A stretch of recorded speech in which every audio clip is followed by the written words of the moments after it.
morning student. Today is your essay subject. Let's continue our chapter 1. Open your textbook. Right? I think आप सब लोग book second same की book लेके आए होंगे. ठीक है. ओके. तो हम लिए मिडिवल्स गुजरात लास्ट सेशन में मैंने आपको पढ़ाया था पाटन के बारे में. ठीक है. ये सब हमने पढ़ चुके थे लास्ट टाइम. राइट. ये पूरा हम लोग यहाँ पे थे. Inscription carved on idol. ठीक है. तो during the rule of the sultan dynasty Gujarat become very prosperous. कि सोलंकी डायनेस्टी का जब रूल चल रहा था वो यहाँ की गादी पे से Gujarat become very prosperous. Gujarat बड़ा फल फूल रहा था. मतलब डेवलपमेंट उसका हो रहा, प्रोग्रेस हो रहा था.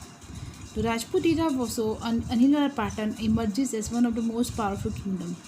क्या दिख रहा था कि जो अनिल पाटन है तो वो बहुत पावरफुल किंगडम मतलब बन रहा था. मतलब ताकतवर किंगडम बन गया था. तो किंग्स ऑफ दिस डायनेस्टी उसके जो राजा थे इस डायनेस्टी के कौन कौन? Mulraj Solanki, Bhimdev Solanki, Siddhraj Jaysingh, Kumarpal were among the great rulers. इस डायनेस्टी के ये लोग सब ग्रेट रूलर्स थे. The famous scholar Kalika Sarvagya ये Shri Hemchandra Acharya was patronize during the rule of Siddhraj Jaysingh. और सिद्धराज जयसिंह का जब रूल चल रहा था उस टाइम पे तो वो उनको हेमचंद्र आचार्य जो एक बड़े राइटर थे तो उनको सपोर्ट करते थे. ठीक है. वो बुक्स लिखते थे, राइटर थे सब. तो during his reign Anhil Patan became the main centre of education was known as Vidyadham. और उनके टाइम पे, किसके टाइम में? सिद्धराज जयसिंह के टाइम पे अनिल पाटन एक हब बोला जाता है, मेन सेंटर ऑफ एजुकेशन. वहाँ पढ़ाई अच्छी होती थी तो उनको एक एजुकेशन हब बोला जाता है. और उसको क्या बोलते थे? विद्याधाम. क्योंकि जो आसपास के लोग थे वो अपने बच्चों को वहाँ पढ़ने के लिए भेजते थे क्योंकि डेट इज वो मेन सेंटर था. ठीक है. वहाँ की पढ़ाई बहुत फेमस, जैसे हमारे MS यूनिवर्सिटी है. ठीक है. सब उसके नाम से आते हैं कि नहीं आसपास के से. तो उसी तरह उस टाइम पे अनिल पाटन में ये मेन हब, एजुकेशन का हब बोला जाता है. उसको क्या नाम से बोला था?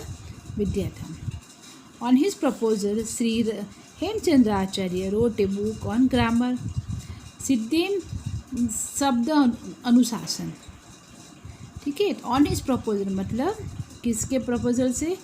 सिद्धराज जयसिंह जो थे राजा, उनके कहने पर श्री हेमचंद्र आचार्य ने एक ग्रामर बुक लिखी. क्या नाम था उसका? सिद्धेम शब्द अनुशासन. ठीक है. ये ग्रामर की बुक उन्होंने लिखी. After his completion the book was place on the sea tied on to an elephant and the procession was carried throughout the city. अब बुक कंप्लीट हो गई. उसके बाद बुक की वैल्यू इतनी बड़ी, मतलब बुक ये बहुत इम्पोर्टेंस दिया गया. तो ये बुक को हाथी जो होते हैं एलिफेंट के सीट के ऊपर, पीठ के ऊपर बांध के उसका प्रोसेसन है पूरा हाथी पे बैठा के बुक को बांध के उसका जुलूस निकाला गया पूरे सिटी में. मतलब ठीक है. मतलब उसकी वैल्यू कितनी थी देखो आप सोचो. उसके बाद both the king Siddharaj Jaisingh and the composer Shri Hemchandra Acharya accompany the procession on foot. और हाथी पे बुक को पूरा जुलूस निकाला गया. इसके साथ साथ राजा थे जयसिंह, सिद्धराज जयसिंह, और जिसने बुक लिखी थी श्री हेमचंद्र आचार्य, वो चल के जुलूस के साथ साथ उन्होंने वो भी पूरा सिटी में उसके साथ साथ चल के घूमे थे.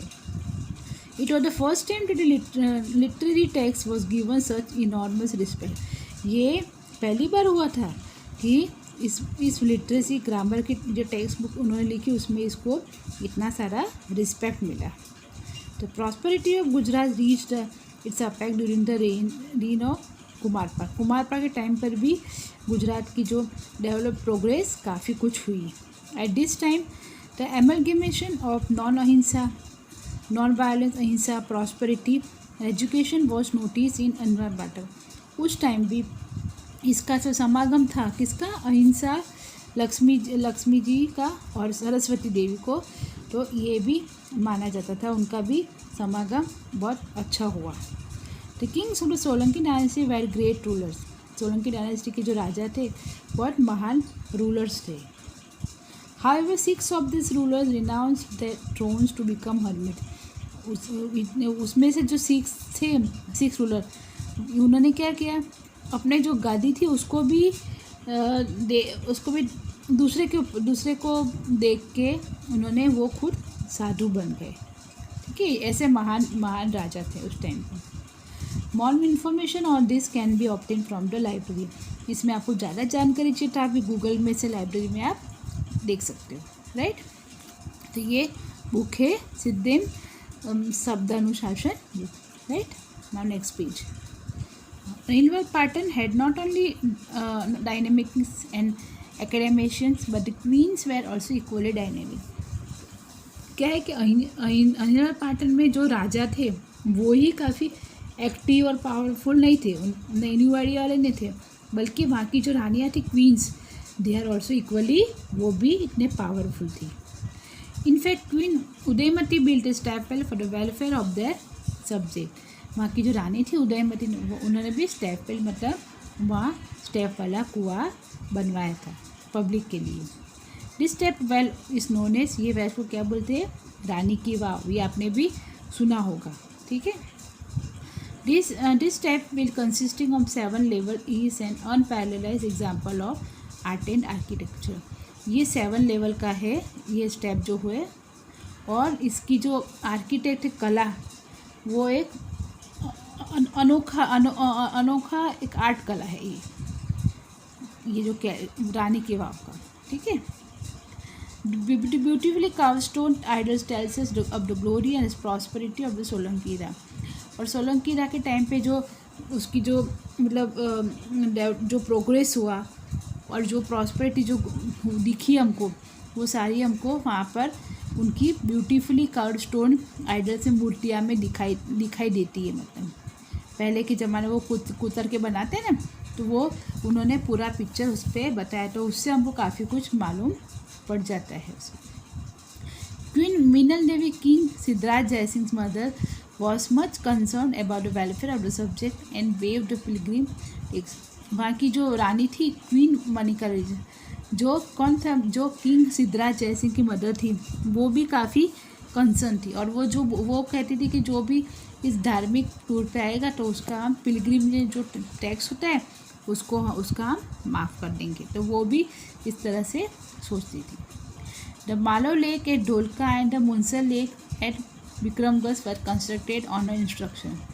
और ये जो ढोलका का मालव लेक था वो भी, और मुंसर लेक विरमगाम का भी उनके कहने पर बनाया गया था। लेक क्यों बनाते थे वहाँ पे, क्योंकि पानी का प्रॉब्लम था, तो पानी की मदद से सब लोग अपना जीवन अच्छे से बिता सके, इसलिए वो बड़े बड़े लेक बनाते थे।